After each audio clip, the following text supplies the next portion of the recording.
Good morning, everyone. Madam Chairwoman, members of the committee. My name is Janea Jamison, and I'm Director of Programs with Power Coalition for Equity and Justice.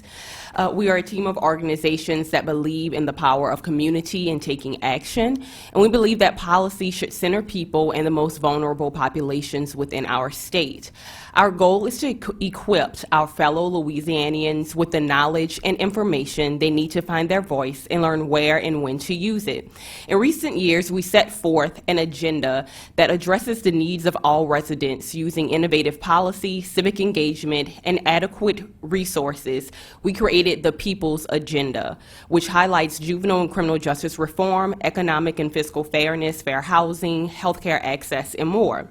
I love many things about the state related to the food, culture, and people. However, a harsh reality is that Louisiana has an incarceration rate of 1,094 per 100,000 people, including prisons, jails, immigration, detention, and juvenile justice facilities, meaning that it locks up a higher percentage of its people than any democracy on earth. Discriminatory criminal justice policies and practices at all stages of the justice process have unjustifiably disadvantaged Black people, including through disparity in the enforcement of seemingly race-neutral laws. Studies have found that Black people are more likely to be stopped by the police, detained pre-trial, charged with more serious crimes, and sentenced more harshly than white people, even when controlling things like offense severity. The Hispanic population is also overrepresented in prison and jails, yet common data misclassification leads to distorted lower estimates of the Latinx incarceration rates and distorted higher estimates of white incarceration rates. Saying that to say, due to the historical makeup of the inequities within the criminal justice system, minorities must be represented in the judicial branch of our government, particularly at the Supreme Court, which is the highest in the state.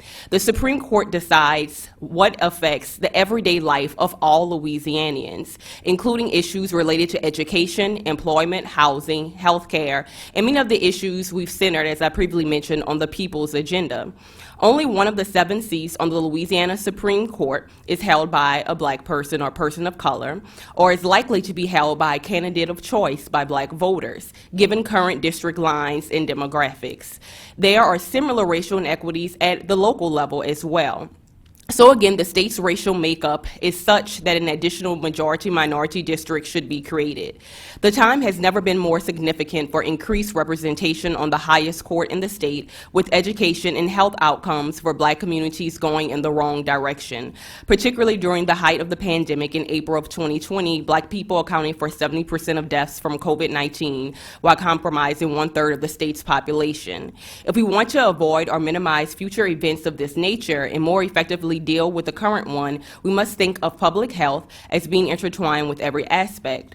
Currently, only 1 out of 7 Supreme Court districts are majority Black, which is 14% as stated. Black people are 1/3 or 33.1% of the state's population. The Supreme Court lines, which haven't been redrawn in decades, deprive Black voters of adequate representation on the state's highest court.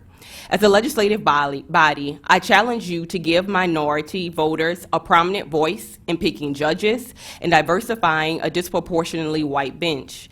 Therefore, I support Senate Bill 13 or any map that at least tries to create a map that reflects the current demographics and population shifts throughout the state by adding an additional majority-minority district. Thank you. The session will continue throughout the month of February. You can make your voice heard by telling your legislators to pass fair and equitable political districts. Go to powercoalition.org/takeaction or visit our link in bio.